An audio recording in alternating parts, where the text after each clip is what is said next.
Hello learners, कैसे हैं आप सभी। I hope you all are doing great. हम लोग EMRS के लिए TGT SST के लिए प्रैक्टिस सेट को सॉल्व कर रहे हैं, जिसका ये प्रैक्टिस सेट नंबर 3 है। इसके पहले हम लोगों ने इसके 2 प्रैक्टिस सेट को सॉल्व किया था और ये TGT SST के लिए बहुत ही ज़्यादा महत्वपूर्ण है। तो यदि आप लोगों को सेशन हेल्पफुल लगे तो प्लीज़ वीडियो को लाइक करिएगा, चैनल को सब्सक्राइब करिएगा, साथ ही अपने फ्रेंड्स के साथ शेयर जरूर करिएगा। पहला क्वेश्चन है कि निम्नलिखित में से किसे तिब्बती नव वर्ष के रूप में मनाया जाता है। तो इसमें हो जाएगा ऑप्शन सी, लोसार को। जो लोसार है फेस्टिवल है, इसे तिब्बती नव वर्ष के रूप में मनाया जाता है। और इसकी शुरुआत की बात करें तो लोसार की शुरुआत होती है 29 दिसंबर से, जो कि 2 सप्ताह तक चलता है। नेक्स्ट है M कोश में अधिकतम कितने इलेक्ट्रॉन हो सकते हैं। तो इसमें हो जाएगा 18 इलेक्ट्रॉन। नेक्स्ट है मैहर दरबार किस राज्य में है जहां बाबा अलाउद्दीन खान संगीतकार थे। तो बात कर रहा है अलाउद्दीन खान की, तो अलाउद्दीन खिलजी से कंफ्यूज नहीं होएगा, ये हो जाएंगे option B, Madhya Pradesh. Next है वर्तमान प्रचलित कीमतों पर GDP के मान को क्या कहते हैं। तो इसे कहते हैं नॉमिनल GDP। तो वर्तमान जो प्रचलित कीमत होती है उस पर GDP के मान को कहते हैं नॉमिनल GDP। नेक्स्ट है निम्नलिखित कथनों में से कौन सा सही है। वयस्कों की तुलना में किशोरों की पोषण संबंधी आवश्यकताएं अधिक होती हैं।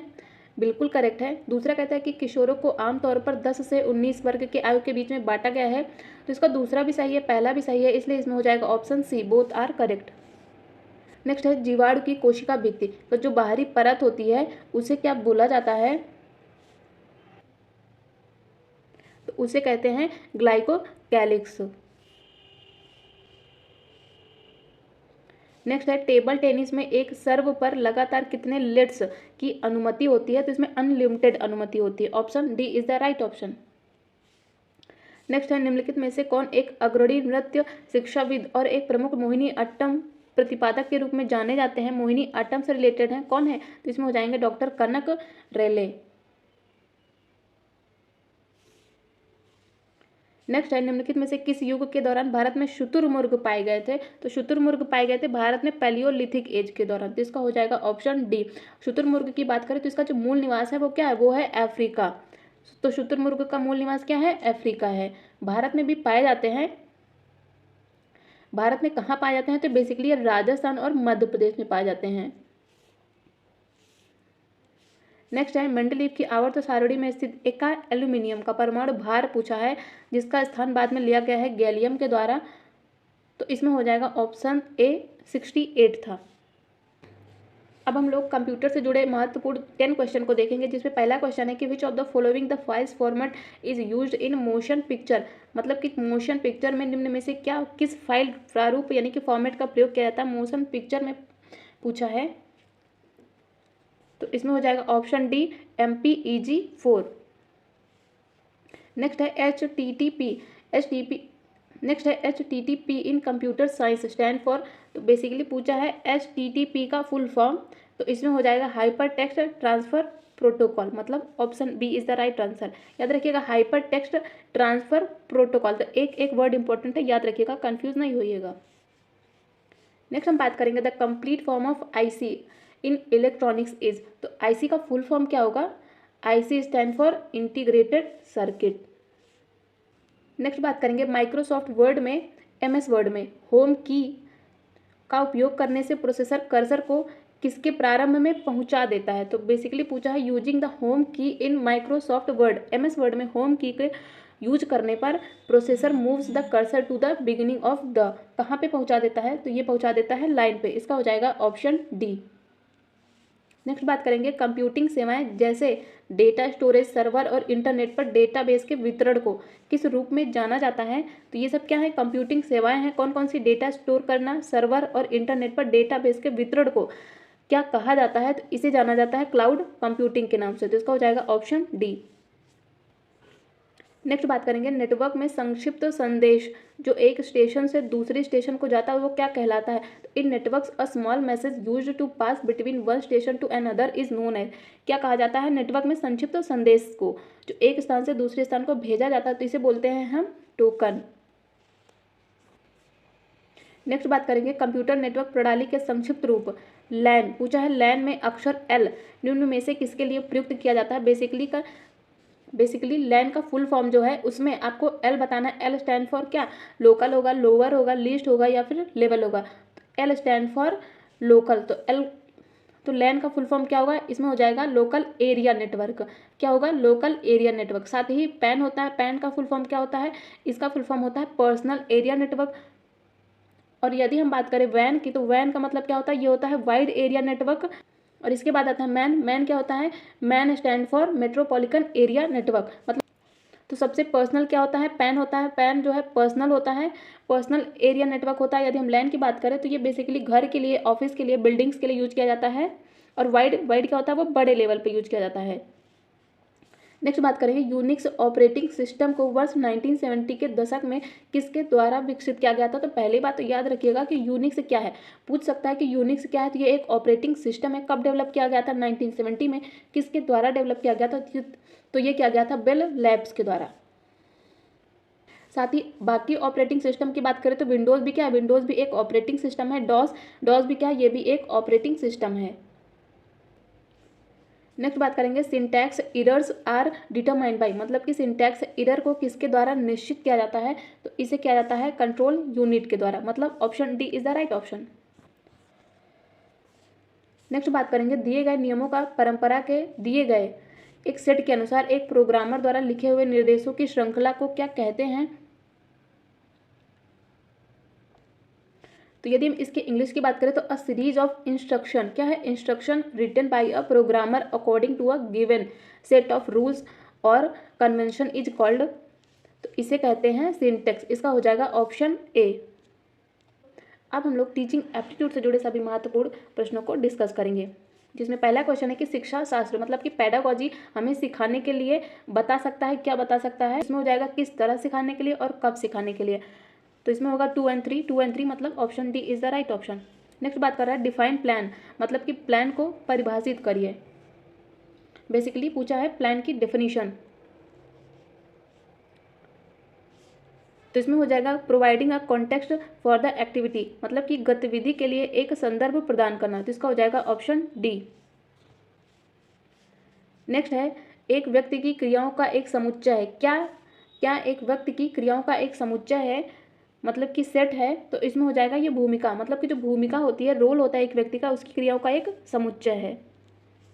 नेक्स्ट बात करेंगे निम्नलिखित में से कौन सी विधि समस्या प्रमाण प्रदान करती है। तो कौन सी ऐसी विधि है जो समस्या प्रमाण प्रदान करती है, तो इसमें हो जाएगा सिंथेटिक मेथड। जो सिंथेटिक मेथड होता है ये समस्या प्रमाण प्रदान करती है। और यदि हम बात करें सिंथेटिक की, तो सिंथेटिक का मतलब ही होता है दो अलग अलग खंडों को फिर से जोड़ना। नेक्स्ट बात करेंगे निम्नलिखित में से कौन सी भूमिका एक शिक्षक को निभानी होती है। याद रखिएगा पूछा है शिक्षक के बारे में। तो इसमें पहला है संवादात्मक भूमिका एंड सेकंड वन इज परिप्रेक्ष्य भूमिका। तो इसमें एक शिक्षक को निभानी होती है संवादात्मक भूमिका, ना कि परिप्रेक्ष्य भूमिका। संवादात्मक भूमिका की बात करें तो यह होता क्या है, तो जो शिक्षण होता है यानी कि अधिगम या लर्निंग को और सरल सरल सुगम और आकर्षण बनाता है शिक्षक संवादात्मक भूमिका के द्वारा, जिसका हो जाएगा ऑप्शन ए।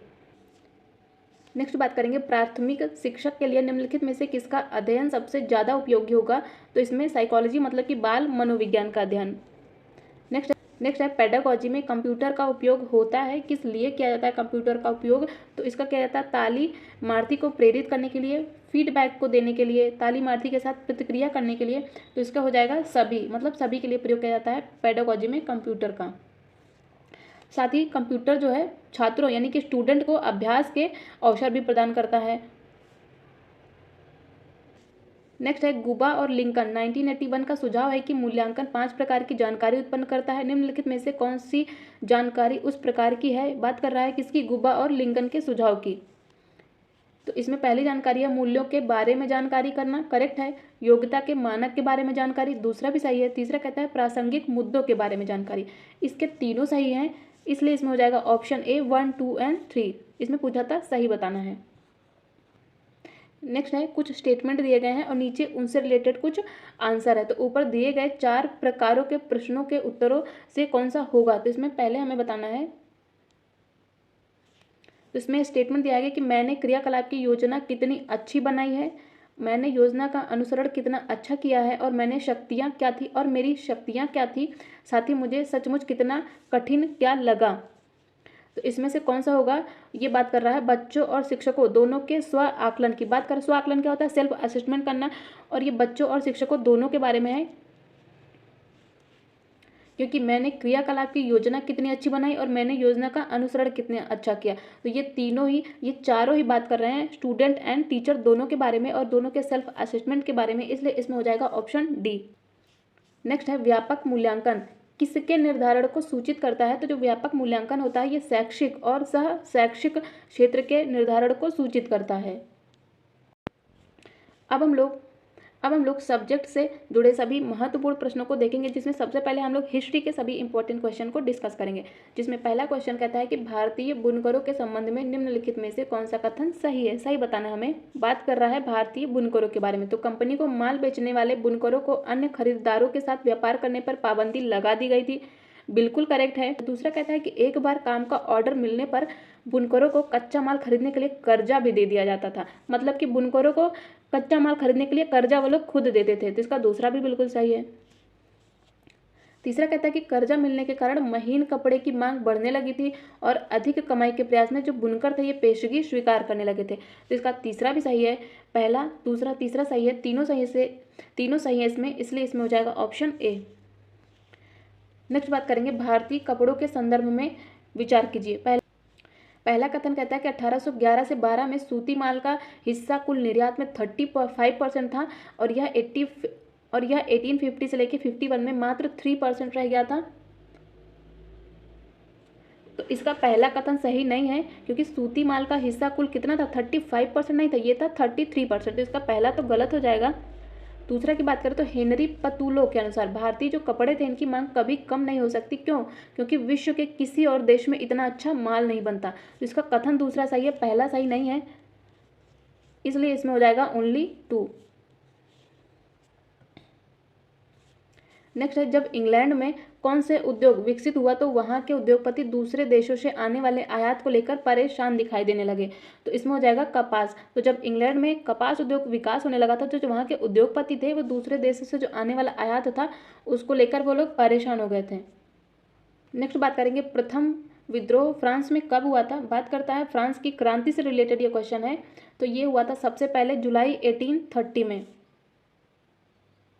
नेक्स्ट है यह टिप्पणी किसने की थी कि जब फ्रांस छींकता है तो बाकी यूरोप को सर्दी जुकाम हो जाता है? तो ये की गई थी मेटरनिक के द्वारा, इसमें हो जाएगा ऑप्शन सी। नेक्स्ट है रूमानीवाद किस तरह का आंदोलन था? तो ये एक सांस्कृतिक आंदोलन था रूमानीवाद। नेक्स्ट है द मसैकर एट कियोस 1824 में किस रूमानीवादी फ्रांसीसी चित्रकार की कृति है? तो ये है देला क्रोवा की, इसलिए इसमें हो जाएगा ऑप्शन डी। नेक्स्ट बात करेंगे सेकेंड वर्ल्ड वॉर से रिलेटेड क्वेश्चन है। सेकेंड वर्ल्ड वॉर के बाद 1945 में जो अंतर्राष्ट्रीय संस्था उभर कर आई थी वो कौन थी? तो वो थी संयुक्त राष्ट्र संघ। संयुक्त राष्ट्र संघ की स्थापना कब होती है? अक्टूबर 1945 में, और इसकी स्थापना की जाती है सेकेंड वर्ल्ड वॉर के बाद। कितने? 51 देश मिलकर करते हैं इसकी स्थापना।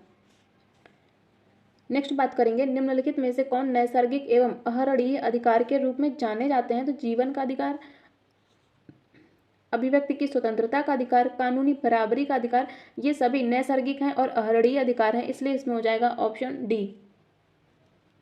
नेक्स्ट बात करेंगे पुरुष एवं नागरिक अधिकार घोषणा पत्र का चित्र किसके द्वारा बनाया गया था? तो ये बनाया जाता है ले बार्बिए के द्वारा, इसलिए इसमें हो जाएगा ऑप्शन ए। नेक्स्ट है सूची 1 को सूची 2 से सम्मिलित करना है। प्रमुख प्रतीक चिन्ह है और उनसे जुड़े पहचान है। तो जो लाल फ्रजाइयन टोपी थी ये किसकी पहचान थी? ये स्वतंत्रता के उपरांत दासों द्वारा पहनी जाने वाली टोपी थी, लाल फ्रजाइयन टोपी। नीला सफ़ेद लाल ये किसका प्रतीक था? ये फ्रांस के राष्ट्रीय रंग का प्रतीक था। जो डैनो वाली स्त्री थी ये किसका प्रतीक था? तो ये कानून के मानवीय रूप का प्रतीक था। और त्रिभुज के अंदर से रोशनी बिखेरती आंख ये थी ज्ञान का प्रतीक। तो आंखें मतलब ट्राइंगल के अंदर जो रोशनी बिखेरती हुई आंख थी वो किसका प्रतीक थी? ये थी ज्ञान का प्रतीक। नेक्स्ट बात करेंगे नेशनल असेंबली के द्वारा प्रशा एवं ऑस्ट्रिया के विरुद्ध युद्ध की घोषणा कब की जाती है? तो ये की जाती है 1792 में। कब? अप्रैल 1792 में। नेक्स्ट है फ्रांस के राष्ट्रगान मार्सिले, इसके रचनाकार कौन है? तो ये है रॉजेट दी लाइन। और ये जो गीत है मार्सिले, ये पहली बार मार्सिलेस के जो स्वयंसेवी थे इन्होंने पेरिस की ओर जब कूच किया था तब पहली बार गाया था, इसलिए इसका नाम हो गया मार्सिले। नेक्स्ट है जैकोबिन क्लब का नाम किसके नाम पर पड़ा था? तो इसमें हो जाएगा option A, convent of Saint Jacob के नाम पर पड़ा जैकोबिन क्लब का नाम।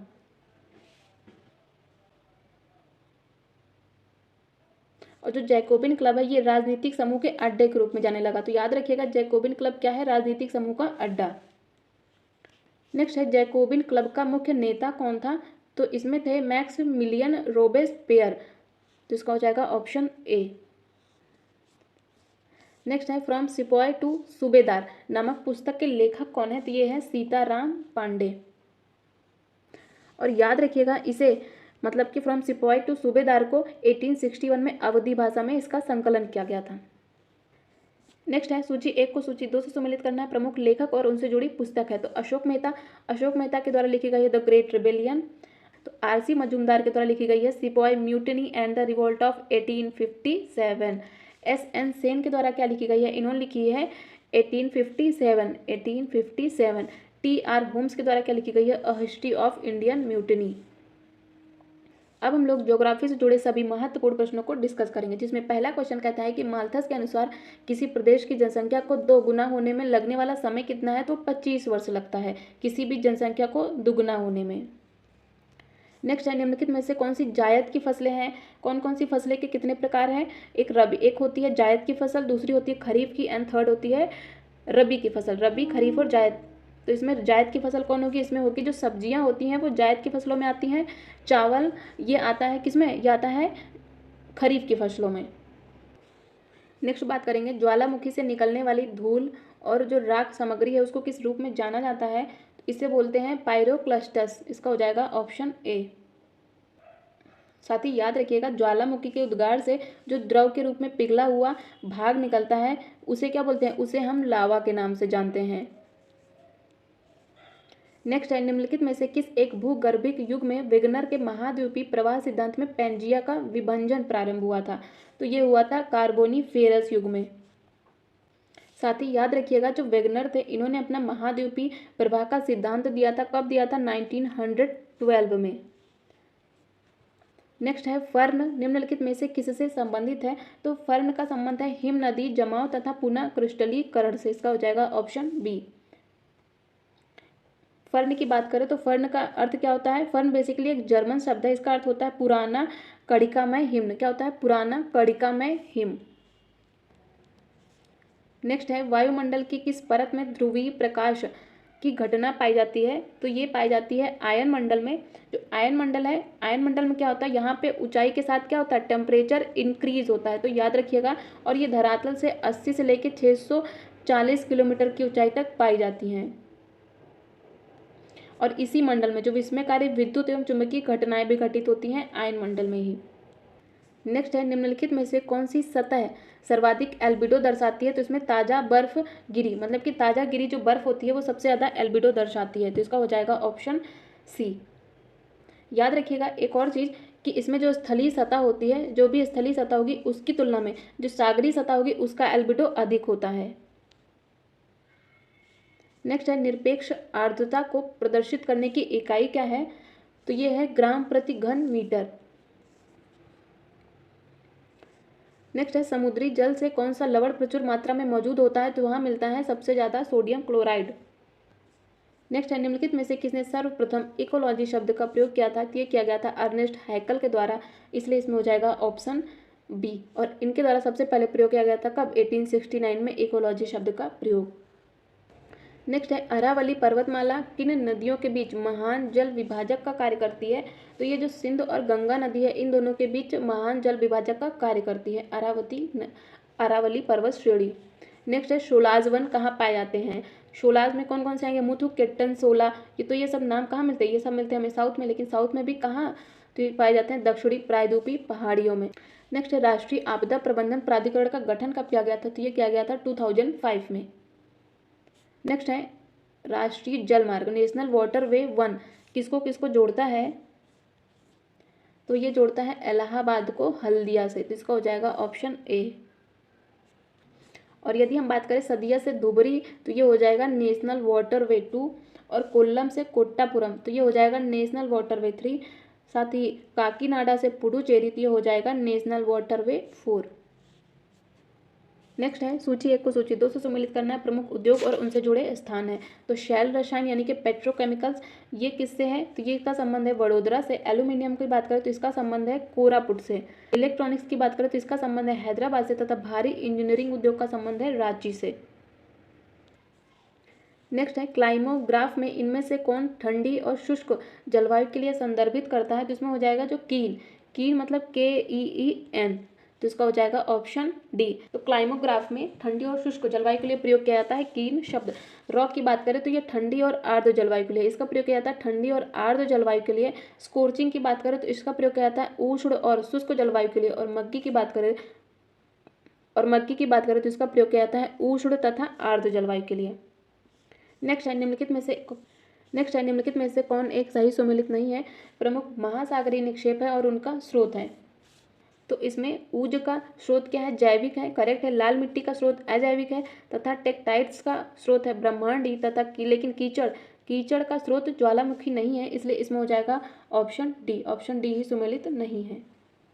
तो यदि हम बात करें कीचड़ की तो इसका ज्वालामुखी नहीं है स्रोत, इसका क्या है, इसका हो जाएगा स्थलीय या भूमिज निक्षेप, इसका हो जाएगा ऑप्शन डी। अब हम इकोनॉमिक्स से जुड़े सभी महत्वपूर्ण प्रश्नों को डिस्कस करेंगे, जिसमें पहला क्वेश्चन है कि विमुद्रीकरण के फायदे निम्न प्रकार हैं। जिसमें पहला है काले धन को नियंत्रित करना, तो विमुद्रीकरण के द्वारा काले धन को नियंत्रित किया जा सकता है, करेक्ट है। दूसरा कहता है कि आतंक का वित्त पोषण व अवैध गतिविधि पर नियंत्रण करना, इसका दूसरा भी सही है। तीसरा कहता है कि बैंक की जमा राशि में कमी व ऋण प्रवाह में कमी, ये सही नहीं है। चौथा बात करता है कि रियल एस्टेट संपत्ति बाजार की दरों में वृद्धि होगी विमुद्रीकरण से, बिल्कुल भी नहीं। फिफ्थ बात करता है कि कैशलेस या डिजिटल अर्थव्यवस्था को बढ़ावा मिलेगा, तो बिल्कुल सही है। सिक्स बात करता है कि इससे सरकार के राजकोषीय घाटे में वृद्धि तो नहीं होगी, तो इसका पहला दूसरा पांचवा सही है, तो इसमें हो जाएगा ऑप्शन सी। नेक्स्ट है देशों के पारस्परिक जुड़ाव का आयाम क्या नहीं है, तो इसमें सामाजिक, सांस्कृतिक, राजनीतिक तथा आर्थिक तो है लेकिन धार्मिक नहीं है, इसलिए इसमें हो जाएगा ऑप्शन डी। नेक्स्ट है निम्नलिखित में से कौन सा कारक मानव पूंजी में सहायक नहीं है। शिक्षा तो सहायक है, प्रशिक्षण और चिकित्सा भी सहायक है, कौशल और उसमें निहित उत्पादन ज्ञान का स्टॉक भी सहायक है, लेकिन जो गरीबी है ये मानव पूंजी में सहायक नहीं है, इसलिए इसमें हो जाएगा ऑप्शन सी। नेक्स्ट है निम्न में से कौन सा संसाधन सबसे महत्वपूर्ण है, तो सबसे ज़्यादा महत्वपूर्ण कौन होगा, वो होगा मानव पूंजी। नेक्स्ट बात करेंगे इनमें से किस प्रक्रिया द्वारा विशाल जनसंख्या को उत्पादक पर संपत्ति में बदला जा सकता है, तो मानव पूंजी में निवेश के द्वारा बदला जा सकता है, इसलिए इसमें हो जाएगा ऑप्शन डी। नेक्स्ट क्वेश्चन है कि भारत सही अर्थों में तभी स्वतंत्र होगा जब यहाँ का सबसे निर्धन व्यक्ति भी मानवीय व्यथा से मुक्त होगा। यह कथन किसके द्वारा कहा गया है, तो ये कहा गया था महात्मा गांधी जी के द्वारा। नेक्स्ट है निम्नलिखित में से निर्धनता के आयाम कौन कौन से हैं, तो इसमें पहला है भुखमरी और आश्रय का न होना, ये भी निर्धनता के आयाम है।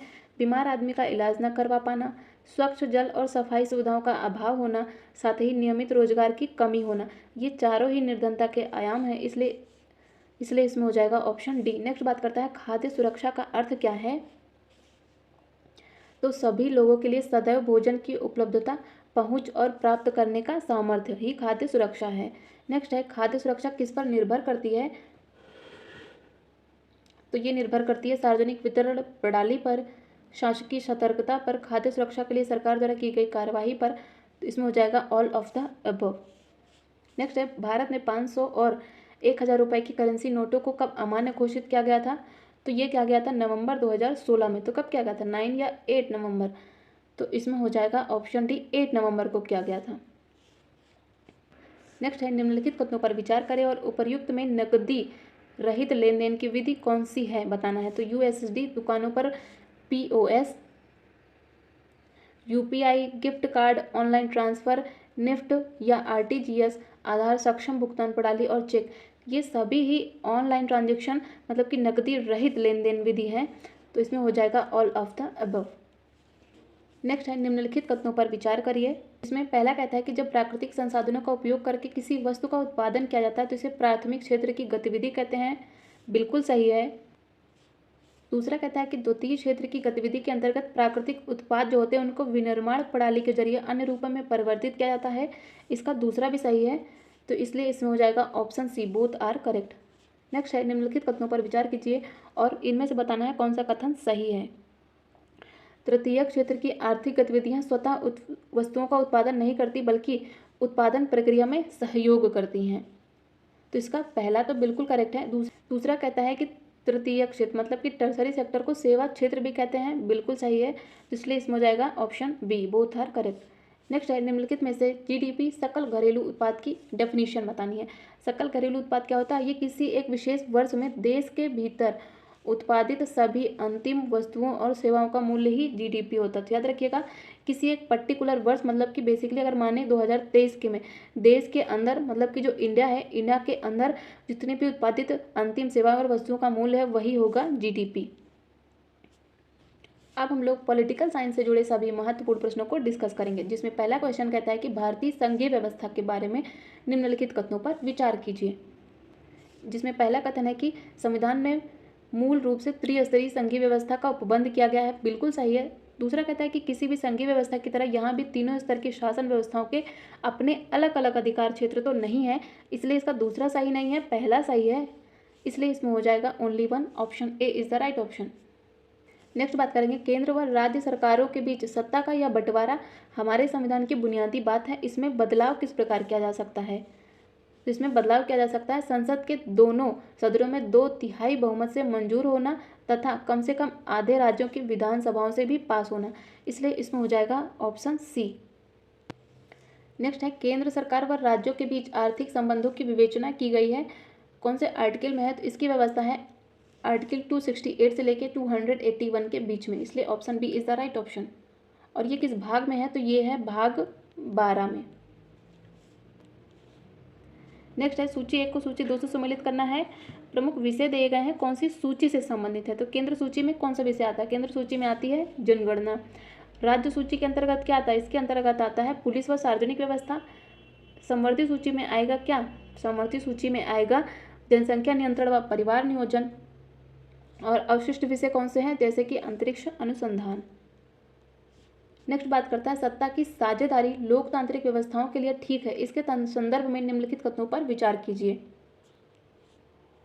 तो हमें निम्नलिखित में से कौन सा सही है, सही बताना है।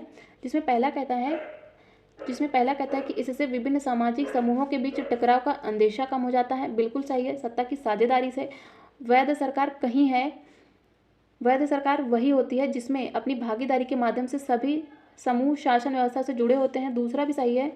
तीसरा कहता है कि सत्ता की साझेदारी लोकतंत्र की आत्मा है, लोकतंत्र का मतलब ही होता है जो लोग इस शासन व्यवस्था के अंतर्गत हैं उनके बीच सत्ता का बंटवारा हो, तो इसका हो जाएगा 1, 2 और 3, तो इसलिए इसमें हो जाएगा option D is the right option. Next question है, कथन और कारण से रिलेटेड है। कथन कहता है कि लोकतंत्र का एक बुनियादी सिद्धांत है कि जनता ही सारी राजनीतिक शक्ति का स्रोत है, कथन बिल्कुल सही है। इसका कारण यह है कि क्योंकि जो लोकतंत्र है, लोकतंत्र में लोग, इसका कारण यह है क्योंकि लोकतंत्र में लोग स्वशासन की संस्थाओं के माध्यम से अपना शासन चलाते हैं, इसका कारण भी सही है, कथन भी सही है, और कारण कथन की व्याख्या भी करता है, तो इसलिए इसमें हो जाएगा ऑप्शन सी। नेक्स्ट है, स्थानीय स्वशासन की सर्वोत्तम व्याख्या यह की जा सकती है कि यह एक प्रयोग है, तो ये लोकतांत्रिक विकेंद्रीकरण का, तो इसका हो जाएगा ऑप्शन बी। भारतीय संविधान का आर्टिकल 40 राज्य को सार्थक कदमों हेतु परामर्श देता है, तो हो जाएगा ग्राम पंचायतों के गठन से संबंधित है आर्टिकल 40। सिविल नागरिक संहिता, तो ये बात करता है आर्टिकल 44। नेक्स्ट है, संघीय शासन व्यवस्था के संदर्भ में निम्नलिखित कथनों पर विचार कीजिए। पहला कहता है कि संघीय शासन व्यवस्था में सर्वोच्च सत्ता केंद्रीय प्राधिकार और उसकी विभिन्न आनुषांगिक इकाइयों के बीच बंट जाती हैं, बिल्कुल सही है। दूसरा कहता है कि आमतौर पर संघीय व्यवस्था में 2 स्तर पर सरकारें होती हैं, एक केंद्र स्तर पर तथा दूसरी राज्य या प्रांत स्तर पर, तो इसका दूसरा भी सही है, इसलिए इसमें हो जाएगा ऑप्शन सी। नेक्स्ट है, नगर पालिकाओं को संवैधानिक स्थिति किस संशोधन के द्वारा प्रदान की गई थी? तो यह की गई थी 74th अमेंडमेंट एक्ट 1992 के द्वारा। बात करें 73rd अमेंडमेंट एक्ट 1992 के द्वारा, तो इसके द्वारा ग्राम पंचायतों को संवैधानिक स्थिति प्रदान की गई थी। नेक्स्ट है, राजनीतिक दलों को संवैधानिक मान्यता प्रथम बार कब मिली थी? तो इसमें हो जाएगा ऑप्शन सी 1985 में। 1985 में भारतीय संविधान में कौन सा अमेंडमेंट किया गया था? 52nd अमेंडमेंट एक्ट लाया गया था। साथ ही 10वीं अनुसूची जोड़ी गई थी, जिसमें दल बदल के आधार पर निर्भरता संबंधी उपबंध भी किए गए थे। और इसी के तहत भारत में पहली बार राजनीतिक दलों को संवैधानिक मान्यता भी दी गई थी। नेक्स्ट है किसी राजनीतिक दल को क्षेत्रीय दल के रूप में मान्यता दी जाती है कब? जब वह राज्य में या फिर लोकसभा अथवा विधानसभा चुनाव में 8% वोट प्राप्त कर लेता है तो इसलिए इसमें हो जाएगा ऑप्शन सी। नेक्स्ट है 1999 में किसके विघटन से राष्ट्रीयतावादी कांग्रेस पार्टी का गठन हुआ था? तो इसमें हो जाएगा option B Congress party. Next है भारत में एक राजनीतिक दल का विलय दूसरे राजनीतिक दल में किस स्थिति में मान्य होगा? कब मान्य होगा एक राजनीतिक दल का दूसरे राजनीतिक दल में विलय होना? तो हो जाएगा जब विधान दल के कम से कम 2/5 सदस्य विलय के लिए सहमत होंगे तभी। तो इसलिए इसमें हो जाएगा ऑप्शन सी। नेक्स्ट है लोकतांत्रिक व्यवस्था में नियंत्रण और संतुलन की व्यवस्था के संदर्भ में निम्नलिखित कथनों पर विचार कीजिए। इसमें पहला कहता है कि शासन के विभिन्न अंगों जैसे कि विधायिका, कार्यपालिका और न्यायपालिका के बीच सत्ता का बंटवारा होता है। करेक्ट है। सत्ता के इस विवरण को हम क्या कहते हैं? इसे सत्ता का क्षैतिज बंटवारा कहते हैं। दूसरा भी सही है। इसमें तीसरा कहता है कि सत्ता के बंटवारे से यह सुनिश्चित हो जाता है कि कोई भी एक अंग सत्ता का असीमित उपयोग नहीं कर सकता। इसका तीसरा भी सही है। तो इसमें तीनों सही है, इसलिए इसमें हो जाएगा ऑप्शन डी। नेक्स्ट है राज्य सरकार द्वारा स्थानीय शासन के बीच राजस्व बंटवारे के लिए क्या उत्तरदायी होगा? तो इसमें होगा राज्य वित्त आयोग। और इसके आर्टिकल की बात करें तो ये है आर्टिकल 243I। नेक्स्ट भारत में राजनीतिक दलों को किसके द्वारा पंजीकृत व मान्यता प्रदान की जाती है? तो ये की जाती है भारत के निर्वाचन आयोग के द्वारा। और भारतीय संविधान में निर्वाचन आयोग की व्यवस्था है अंडर आर्टिकल 324। नेक्स्ट है निम्नलिखित में से कौन सा कौशल छटाई यानी कि सॉर्टिंग पर ध्यान केंद्रित किया जाता है? तो इसमें हो जाएगा टू डेवलप वोकैबुलरी, मतलब कि शब्दावली के विकास करना। Option A is the right option. Next है शब्द स्तर पर लेखन का उद्देश्य क्या है? वर्ड लेवल पर राइटिंग का पर्पज पूछा है। तो इसमें शब्द स्तर पर लेखन का उद्देश्य होता है नई शब्दावलियां सीखना, लिखावट होना अच्छी होना तथा वर्तनी सीखना। तो इसलिए इसमें हो जाएगा ऑप्शन ए। नेक्स्ट है भाषा के बारे में निम्नलिखित में से कौन सा कथन सही है? भाषा की बात करें तो यह अपने साथी वक्ताओं से विरासत में मिली यादों और प्रतीकों का एक संग्रह प्रदान करता है और इसे अपने जीवन काल में बनाया जाता है। बिल्कुल सही है। दूसरा कहता है कि भाषा एक ऐसा माध्यम है जिससे अधिकांश ज्ञान का निर्माण किया जाता है। इसका दूसरा भी सही है, तो इसलिए इसमें हो जाएगा ऑप्शन ए। नेक्स्ट है उस शब्द को चुने जो नीचे दिए गए वाक्य को प्रतिस्थापित कर सकता है। कहता है कि एक बच्चा जिसके माता पिता मर चुके हैं तो उसे क्या बोला जाएगा? उसे बोला जाएगा ऑर्फन, मतलब कि अनाथ। नेक्स्ट है निम्नलिखित में से कौन सा कहानी वाली पुस्तकों का उपयोग करने का एक कारण नहीं है, नहीं बताना है हमें? तो चौथा कहता है कि कक्षा में कहानियां सुनना एक राजनीतिक अनुभव है, तो ये कहानियों को सुनाने का एक सही उपयोग नहीं है, इसलिए इसमें हो जाएगा ऑप्शन डी। नेक्स्ट बात करेंगे पाठ स्तर की लेखन गतिविधि में लेखन के अंतर्गत क्या आता है? तो इसमें पोस्टर्स आते हैं, पोएम्स आती हैं, तो इसलिए इसमें हो जाएगा option D, both are correct. Next है नई शब्दावली की शुरुआत करने के लिए तकनीकों का उपयोग करते समय निम्नलिखित में से किस चरण का पालन किया जाता है? तो इसमें कक्षा को दोहराने के लिए कहें और उच्चारण की जांच करें और फिर से शब्द कहें। बिल्कुल सही है। दूसरा कहता है कि अलग अलग विद्यार्थियों से शब्द दोहराने के लिए कहें और पूरी कक्षा से फिर से पूछना। इसका पहला दूसरा दोनों सही है, इसलिए इसमें हो जाएगा ऑप्शन बी। नेक्स्ट है निम्नलिखित में से कौन समीक्षा का एक हिस्सा है? पूछा है कौन सा पार्ट ऑफ रिव्यू है? तो पाठ को समीक्षा और सारांशित करना। करेक्ट है। सेट द होमवर्क, मतलब गृह कार्य को सेट करना, ये भी एक रिव्यू का हिस्सा है तथा पाठ को टेक्स्ट तथा समराइज करना, ये भी रिव्यू का हिस्सा है, तो इसलिए इसमें हो जाएगा option C, both are correct. 14 कहता है कि राष्ट्रीय पाठ्यक्रम संरचना 2005 के अनुसार पर्यावरण विज्ञान पढ़ाने के क्या उद्देश्य हैं? तो पर्यावरण पढ़ाने का उद्देश्य क्या होता है? इसमें होता है कि परिवेश के साथ प्रयोग करना। Option A is the right option. Next है निम्नलिखित में से मूल्यांकन के किस उदाहरण को खाद्य विषय पर मूल्यांकन करते समय शामिल किया जा सकता है? तो इसमें केवल स्पर्श द्वारा फलों और सब्जियों की पहचान करना, इसे भी शामिल किया जा सकता है। खाद्य विषय पर, खाने की चीज़ को उसके स्वाद से मिलाएं, ये भी शामिल किया जा सकता है। पशुओं द्वारा खाए जाने वाले भोजन पर भी समूह चर्चा की जा सकती है खाद्य विषय पर। और दूध से दही बनाने की भिन्नता आजमाना, ये भी खाद्य विषय पर प्रयोग किया जा सकता है। तो इसका हो जाएगा चारों, मतलब option D is the right option. Next है एनईपी से क्वेश्चन है कि एनईपी 2020 के अनुसार कौन सी कक्षाएं प्रारंभिक चरण को कवर करती हैं। प्रारंभिक पूछा है, इसमें पूछा है प्रारंभिक की, तो प्रारंभिक में आता है 3 से 5, क्लास 3 to 5 ये आती हैं प्रारंभिक चरण में, इसलिए इसमें हो जाएगा ऑप्शन बी। इसी चरण में बच्चों की क्या उनकी जो शिक्षा होती है विद्यार्थियों को वो प्ले आधारित होती है। नेक्स्ट है एनईपी 2020 के अनुसार कौन सी कक्षाएं बुनियादी चरण को कवर करती हैं। बेसिक फंडामेंटल की बात कर रहा है, तो जो आंगनवाड़ी, पूर्व विद्यालय या बाल वाटिका और क्लास 1 to 2 होती हैं, ये बेसिक फंडामेंटल को कवर करती हैं, तो इसलिए इसमें हो जाएगा ऑप्शन सी।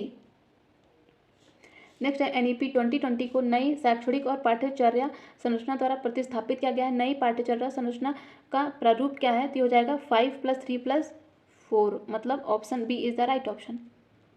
नेक्स्ट है एनईपी 2020 के अनुसार किस आयु वर्ग को स्कूल शिक्षा में शामिल किया गया है। तो आयु वर्ग इसमें 3 से 18 वर्ष को शामिल किया गया है, तो इसमें हो जाएगा ऑप्शन बी। नेक्स्ट है एनईपी 2020 पूरे देश के लिए प्राथमिक स्तर पर किस भाषा को निर्देश के माध्यम से प्रस्तावित करती है। तो एनईपी 2020 में मदर टंग को बढ़ावा दिया गया है, इसलिए इसमें हो जाएगा ऑप्शन डी। अब हम लोग लैंग्वेज से जुड़े सभी महत्वपूर्ण प्रश्नों को डिस्कस करेंगे, जिसमें पहला क्वेश्चन कहता है कि घी के दिए जलाना मुहावरे का सही अर्थ क्या है।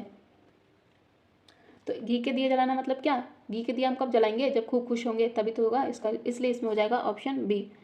नेक्स्ट है हमें यथाशक्ति दान करना चाहिए। इसमें यथाशक्ति में कौन सा समास है, तो इसमें हमें मिलेगा अव्ययी भाव समास। तो अव्ययी भाव समास क्या होता है, जिसका पूर्व पद प्रधान होता है या फिर अव्यय होता है, तो इसमें हो जाएगा ऑप्शन ए। नेक्स्ट है अत्युक्त शब्द में संधि कौन सी है। तो अत्युक्त में कौन सी संधि होगी, इसमें होगी यड़ संधि। यदि आधे अक्षर के बाद यारा लवा आता है तब भी यड़ संधि होती है। साथ ही ई उ और उ री, इनके बाद कोई भिन्न स्वर आता है, इन सभी अक्षरों के बाद कोई भिन्न स्वर आता है, तो जो ई होती है ये दोनों मिलकर क्या होते हैं, ये बन जाते हैं या, और जो उ होता है ये वा में चेंज हो जाता है, और जो री होता है इसका हो जाता है रा। तो वहाँ पे होगा क्या, वहाँ पे होगी यड़ संधि। तो जो ई है इसका चेंज होगा या में, उ का चेंज होगा वा में, और री का चेंज होगा रा में। तो याद रखिएगा ये होगी यड़ संधि। नेक्स्ट है जो कठिनाई से मिलता हो, तो जो कठिनाई से मिलता है उसे क्या बोलते हैं, उसे बोलेंगे दुर्लभ। अप्राप्त क्या होगा, अप्राप्य मतलब होगा जिसे प्राप्त न किया जा सके, और अनुलब्ध जो उपलब्ध न हो। नेक्स्ट है जनार्दन किसका पर्यायवाची है, तो ये विष्णु का पर्यायवाची है। नेक्स्ट बात करेंगे गुणवाचक विशेषण के भेद कितने होते हैं। तो विशेषण सबसे पहले क्या होता है, जो संज्ञा या सर्वनाम की विशेषता बताता है वो विशेषण होते हैं। और विशेषण में भी गुणवाचक विशेषण की बात करें तो इसके कितने भेद होते हैं, इसके होते हैं 7, तो इसलिए इसमें हो जाएगा ऑप्शन डी। कितने आधार पर हम लोग गुणवाचक विशेषण की पहचान कर सकते हैं, बेसिकली तो हम लोग काल के आधार पर कर सकते हैं, स्थान के आधार पर कर सकते हैं, आकार, रंग, दशा, गुण और दृश्य आदि के आधारों पर। नेक्स्ट है निम्न में से संज्ञा शब्द को पहचानना है, तो इसमें हो जाएगा ऑप्शन ई। गंगा क्या है, गंगा एक संज्ञा, पुराना, मोटा, नीला, ये सब क्या है, ये सब है विशेषण। उदार शब्द का विलोम बताना, तो उदार का विलोम क्या होगा, उदार का विलोम होगा अनुदार। किन शब्दों से वचन की पहचान नहीं होती है, संज्ञा से भी होती है, क्रिया से भी होती है, विशेषण से भी होती है, लेकिन क्रिया विशेषण से वचन की पहचान नहीं की जाती है।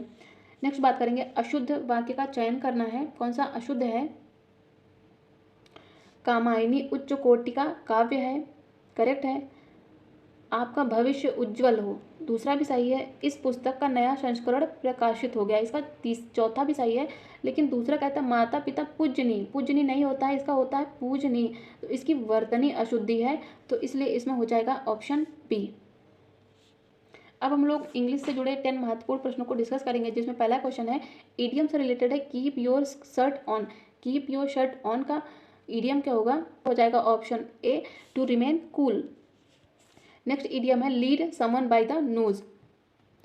तो lead someone by the nose मतलब किसी पर क्या, किसी पर अपना हावी होना, किसी पर अपनी धाक जमाना, तो ये होगा लीड समवन बाय अपनी नोज से, तो इसमें हो जाएगा option C to dominate someone, option C is the right option. Next है वन वर्ड सब्सटीट्यूशन है इररेसिस्टिबल इम्पल्स टू स्टील, इसका वन वर्ड क्या होगा, स्टील, स्टोल, स्टोलन ये होती है ना चोरी करने की, तो इसलिए इसमें हो जाएगा ऑप्शन सी क्लेप्टोमानिया, मतलब कि चोरी करने की आदत होना, चोरी करने की एक तरह की क्या बीमारी होना। यदि हम बात करें प्लंडर की, तो यदि यहाँ पे प्लंडर की बात करें तो प्लंडर का मतलब होता है लूटना। नेक्स्ट है select the correctly spelled word, बताना कौन सा वर्ड करेक्टली स्पेल्ड है, मतलब कि किसकी स्पेलिंग सही है। तो इसमें हो जाएगा ऑप्शन बी लीजर। लीजर मतलब क्या होता है अवकाश, मतलब कि खाली समय, छुट्टी। नेक्स्ट है एंटोनिम बताना हमें यील का। यील का एंटोनिम क्या होता है, यील मतलब क्या होता है चिल्लाना, चीखना, चिल्लाना। तो इसका उल्टा क्या होगा, मतलब कि फुसफुसाना, चुप रहना। तो इसका मतलब हो जाएगा ऑप्शन बी विस्पर करना। नेक्स्ट है सिनोनिम बताना है इंसिसेंट का। तो इसका अर्थ क्या होगा, लगातार, मतलब कोई भी चीज़ लगातार हो रही हो, लगातार या फिर निरंतर। तो इसका सिनोनिम क्या होगा, इसका हो जाएगा परसिस्टेंट रहना, मतलब हमें अपनी पढ़ाई को लगातार करनी चाहिए, परसिस्टेंट रह के। नेक्स्ट है पैसिव वॉइस बनाना है, they considered it an impressive building. तो इसमें हो जाएगा it was considered to be an impressive building, मतलब option A is the right option. Next है ग्रामेटिकली एरर बतानी है, जिसमें जिसमें सेंटेंस दिया है कि Mani Kaul began his career as an actor and a director of short films before doing his debut feature film उसकी रोटी। तो इसमें एरर बतानी है, जिसमें हो जाएगा option B began his as a career. तो यहाँ पे बिगन नहीं होगा, यहाँ पे होगी वर्ब की थर्ड फॉर्म जो कि होगी बिगन, तो इसलिए इसमें हो जाएगा ऑप्शन बी। नेक्स्ट है फिलिंग द ब्लैंक से रिलेटेड है, सेंटेंस है कि the first thing they did was to dash the extent of damage done by the rain. तो डन बाय द रेन, तो यहाँ पे हो जाएगा एज सर्टेन, मतलब option C is the right option. Next है Vivek has a strong resemblance dash his grandfather. तो Vivek has a strong resemblance his father, his grandfather, तो क्या होगा यहाँ पे होगा विद हिज ग्रैंड फादर, मतलब option C is the right option. Next है खड़ी बोली हिंदी का प्रथम महाकाव्य कौन सा है। तो ये है प्रिय प्रवास। ये है किसका, तो ये है अयोध्या सिंह उपाध्याय, मतलब कि हरि औध जी का। उर्वशी की बात करें तो ये है रामधारी सिंह दिनकर जी की, कामायनी जयशंकर प्रसाद की है, तथा पद्मावती ये मलिक मोहम्मद जायसी की है। नेक्स्ट है प्रगतिशील लेखक संघ का पहला अधिवेशन किस वर्ष हुआ था। तो ये हुआ था 1936 में। कहाँ पे हुआ था, तो ये हुआ था लखनऊ यूपी में। इसके अध्यक्ष थे मुंशी प्रेमचंद। नेक्स्ट है अलंकार के मुख्यतः भेद निम्न में से कौन कौन से हैं। तो अलंकार के मेनली हमें भेद बताना है, तो इसमें हो जाएगा शब्दालंकार, अर्थालंकार और उभयालंकार। Option A is the right option. Next है दामिनी दमक रही नागन माही खलकै प्रीति जथाथिर नाही। तो इसमें छंद बताना है, इसमें कौन सा छंद है। तो इसमें है चौपाई। दामिनी दमक रहे नागन माही खलकै प्रीत जथाथिर नाही। तो इसमें हो जाएगा चौपाई।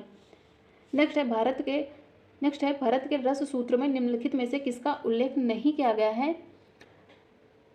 तो इसमें विभाव, अनुभाव तथा संचारी भाव का उल्लेख है, स्थायी भाव का उल्लेख नहीं है।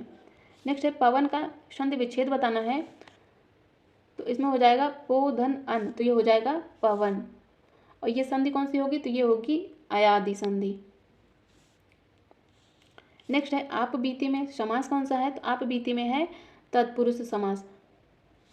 आप बीती का क्या होगा, ये होगा अपने आप पर बीती, तो यहाँ पे पर आता है, तो ये हो जाएगा अधिकरण तत्पुरुष समास। नेक्स्ट है निम्नलिखित में से कौन सा शब्द अनुनासिकता है। तो इसमें हो जाएगा ऑप्शन डी संभालना। जो संभालना शब्द है ये अनुनासिक स्वरों की विशेषता है।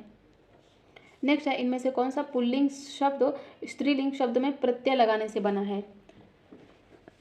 तो स्त्रीलिंग क्या होता है, मर्दाना मर्दान से तो नहीं बना है, बुढ़ापा बुढ़ाप से नहीं बना, विधुर विधुर से भी नहीं बना है, विधुर विधु से भी नहीं बना। तो इसका हो जाएगा भेड़ा। भेड़ा क्या होगा, भेड़ा किससे बना है, भेड़ से बना है, यहाँ पे आ प्रत्यय लगा है।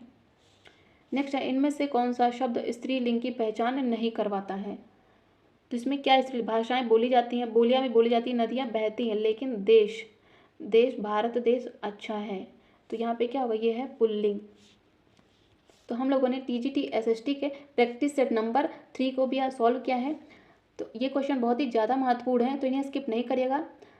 साथ ही यदि सेशन आप लोगों को हेल्पफुल लगा हो तो प्लीज़ वीडियो को लाइक करिएगा, चैनल को सब्सक्राइब करिएगा और अपने फ्रेंड्स के साथ शेयर जरूर करिएगा। Thank you so much.